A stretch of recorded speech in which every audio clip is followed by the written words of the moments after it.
مساء الخير. شكرا. Good afternoon.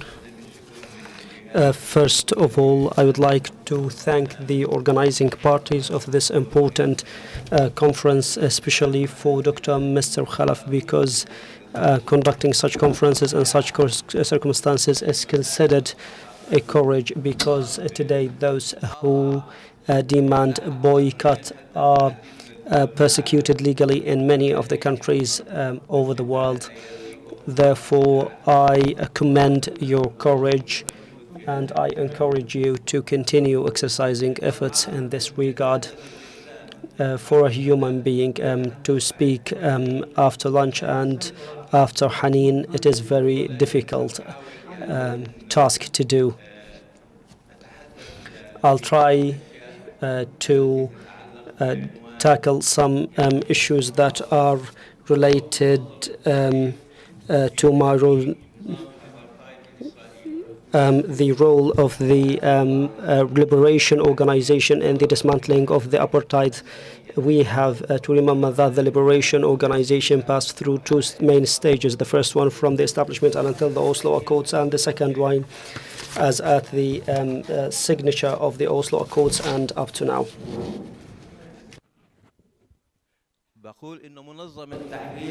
I am saying that the Liberation Organization went through two stages. The first one as at the establishment and until the Oslo, from establishment to Oslo Accords, and second one from Oslo Accords to present.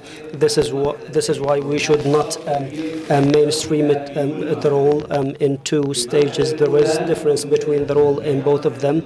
At the beginning, or the first stage, we consider it the Palestinian Renaissance, turning it from a cause of refugees into a political cause, into a political one, into a liberation, national liberation movement, into a cause for people exercising the rights, including the right to self-destination.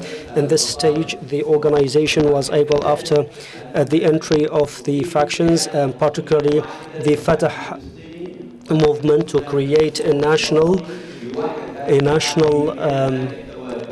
body for the Palestinians, to unify the Palestinians, and the title for that was Liberation and Return, and the methodology that was adopted was armed strife. That was in some time the only way, and sometimes the main way. There are many points that may be criticized with regard to this stage, but if we look into this stage and to compare it with the next stage, then we would be remembering it with respect, because there are many differences that took place to the role, nature and structure and representation of the PLO.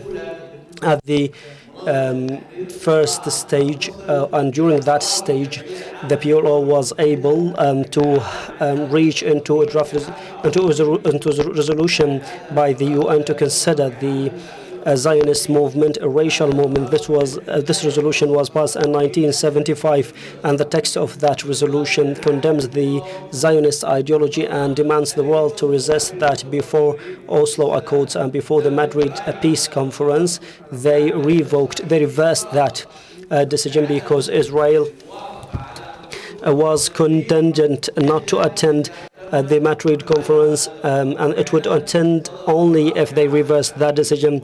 And in 1991, they passed another resolution to reverse the past revolution, considering Israel as a form of racial practice. And as we say in Arabic, you know the content by reading the title.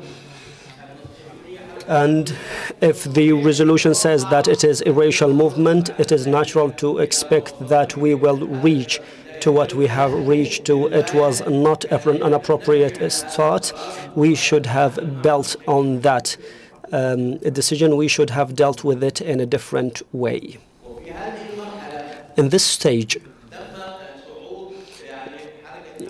Hamas and Islamic Jihad movements came to the forefront, and the PLO witnessed that rise as a main challenge.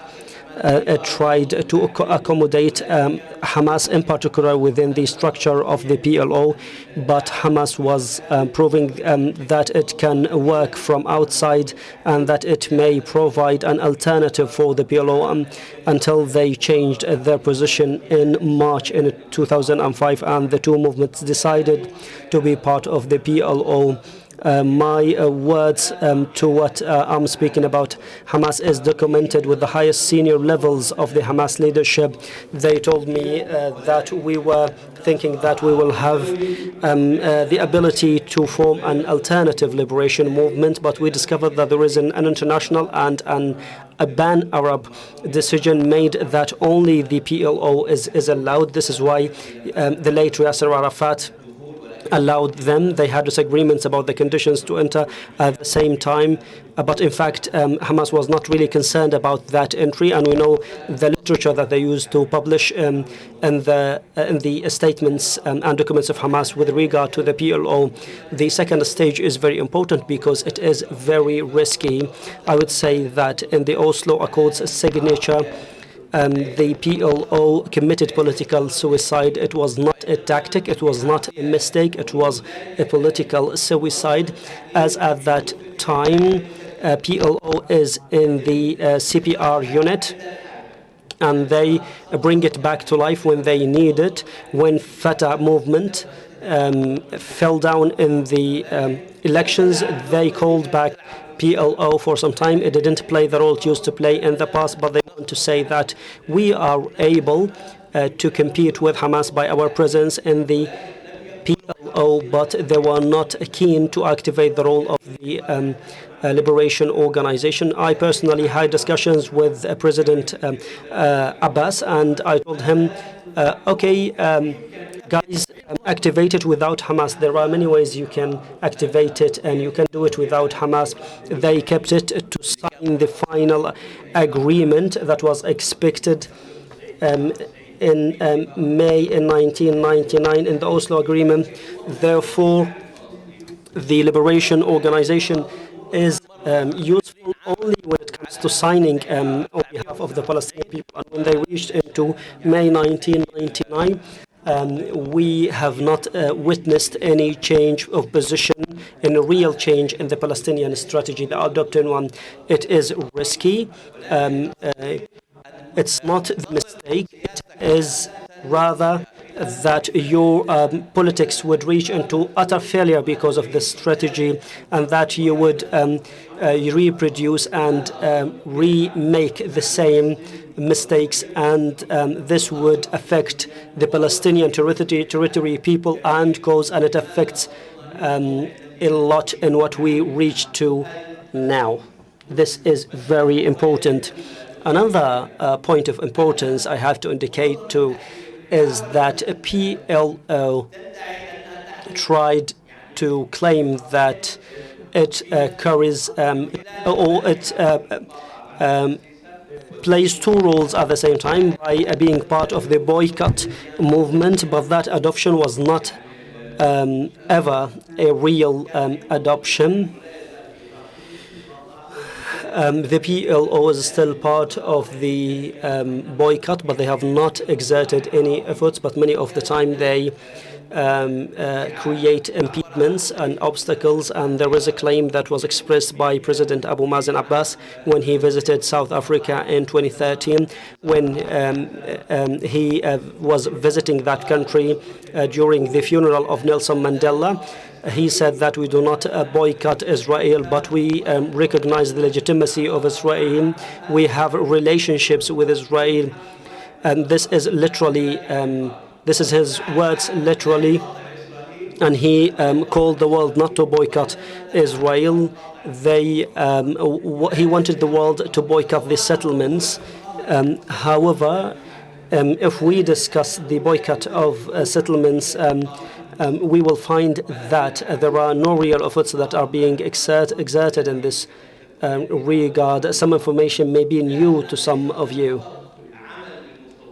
There is not only work in the settlements. This is something we can understand. There are investments in these settlements, investments in Israel. these sometimes reach to billions.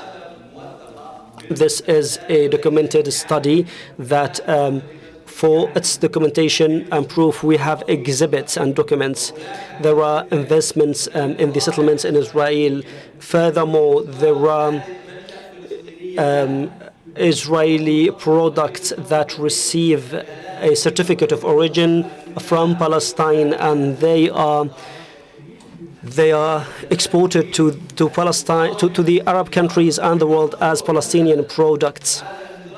Those who want to boycott, and this is a proposal that we proposed, there should be a draft law that would ban, prohibit, and prevent all cooperation and investment with Israel, and any person who works, invests, or have relations with settlements would be punished by legal persecution and prison. This would help us hold accountable the countries that they say that they are against Israel. When we do that, we will hold them accountable for their responsibilities, and we would have the opportunity to achieve big achievements in this regard. I cannot agree on separation between Israel and occupation. It is not practically possible to have this separation. But the problem is already here. If you want to boycott for the settlements, there is a way to do that, particularly after the Hague's verdict on that. And the heritage that we have from international law, it enables us to do a lot in this regard. It is a very important topic that we have to have into consideration. My second point is that our problem is not related to the leadership of the PLO. Unfortunately, different movements are playing around with the margin that's provided to us from Israel. It is a conflict over power in West Bank under the occupation, and conflict over power through the besieged areas in Gaza Strip. Despite all the differences, in fact, the main conflict that depletes a lot of Palestinian power is the conflict for the two powers. This is something that we have to look to or into through the microscope. There would be no solution until this is dealt with. This will not be dealt with through the elections. It will be the de facto elections. It will, because there has been a significant change in the orientation of the Palestinian Authority and President Mahmoud Abbas. It started in 2010 and it was manifested in 2014 and after. They do not have even the project for the Palestinian state. It's not whether this state is viable or not. The president, his policies, his movements, tactics, and the balance of power all indicate that the president's strategy in that time, if we are able to call it strategy, if any, can be summarized in 2 points, which is existence or survival and waiting. Without thinking that we are able to establish a Palestinian state. This is a problem. He told many people, including Arabs and including people in Egypt, that 50 years ago a Palestinian state will not be established, and there is no other project. Then why you are clinging to power? Leave room for other groups to be able to formulate a national project. And just like Hani said, do we need projects for each part and segment of the Palestinian people, or do we need a collective Palestinian, a collective inclusive Palestinian project? This is something that needs to be discussed, studied, and agreed on. This is without ignoring the specifications and the circumstances and context of each gathering. Are we one people? Are we facing same risks? It doesn't mean that we have to work together because we are one people. The the Zionist project is still going on.